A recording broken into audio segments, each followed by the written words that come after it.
Good morning. This is Epicurus Angela Cordetta from BAF 2A. Today, I will be presenting my persuasive speech entitled Bravery Starts in You. Bravery starts in you.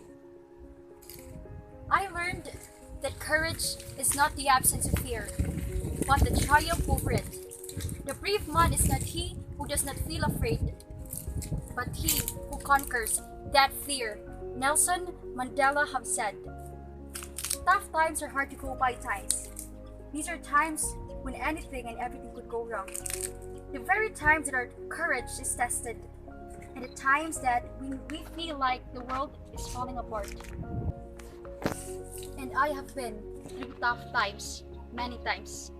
Many times, and my fingers and toes could ever count.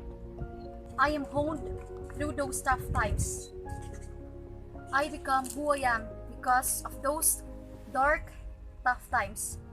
And each time I take a look at those dark, tough times, I regret nothing.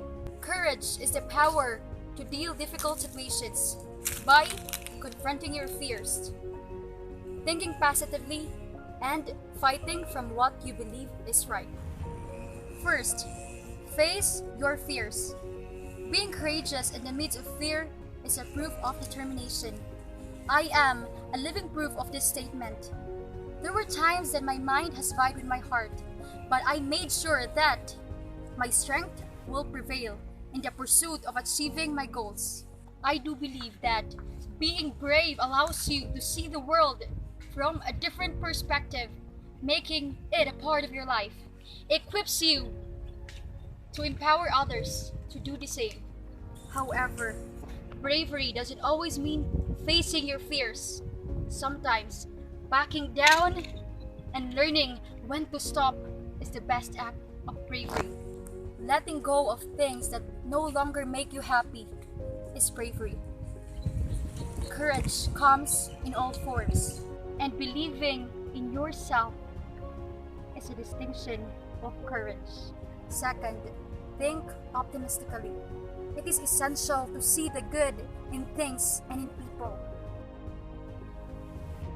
No matter how hard life gets, believing in the good is allowing people to have the chance to change, for things to adopt, and for things to get eventually better.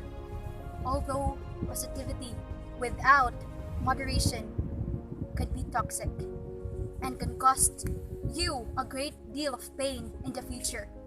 But there is no harm in trying. Lastly, fighting from what you believe is right.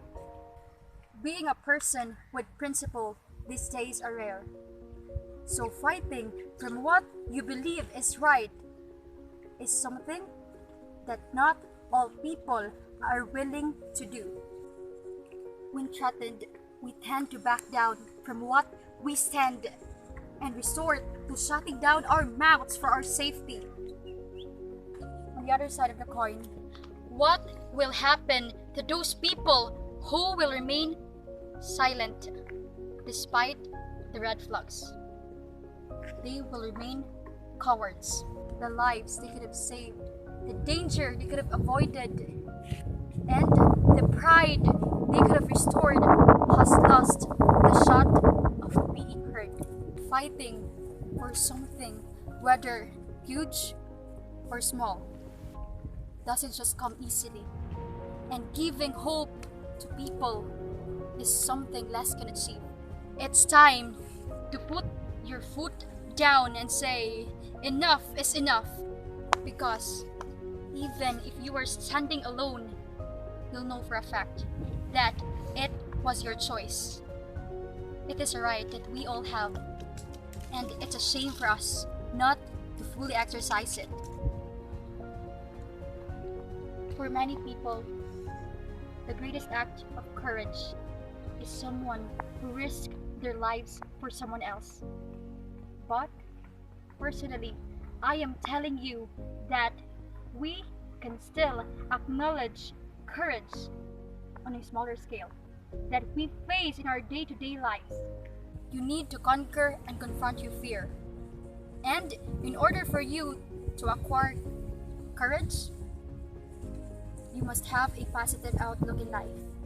And lastly, make a stand. Fight from what you believe is right. In this world that is terribly turbulent, and even with humans that looking away from of so many indignities, cruelty, and inhumane actions, it takes a lot of courage to be courageous. Do you have a courage to stand for your faith? If you do, you have the gift of being courageous.